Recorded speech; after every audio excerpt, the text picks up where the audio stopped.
Amampondo evathe izinxibo ezimpetshempetshe evuma ingoma edanisa ezele imincili ngesigqibo senkundla ephakamileyo. Amampondo aseQawukeni aphakamise igama lenkosazana wezizwe Sigcawu njengokumkanikazi Amampondo.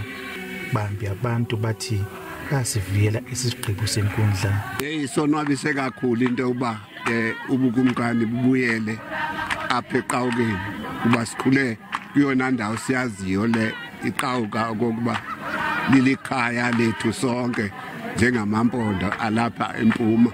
Usapho lendlu sebukhosini eQawukeni luthi isisigqibo sinqina ukuba ikomishoni kaNhlapho nohulumende zange banyaniseke.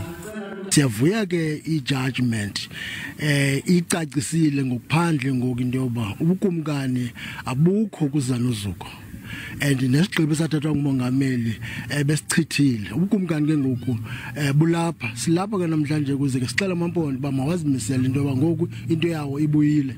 Amampondo anqika nesisigqibo senkundla ezibheno athi ngongajongwa isini kodwa inkosazana wezizwe Sigcawu mayibe nguye ongena esikhundleni sikayise ongasekhoyo ukumkani uMpondombeni Thandizulu Sigcawu.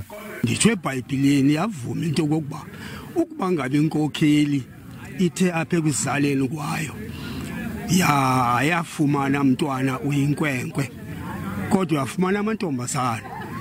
Intombazana yakhe xa sele eswelekile inalo ilungelo loba ingene esihlangwini sikayise. Izindululo zekomishoni kaNhlapho zabangela ukuba iziseko ezingundoqo kuquka izindlu iprojects zokuncedisa abantu zichiswe ngenxa yombango obukumkani bamampondo.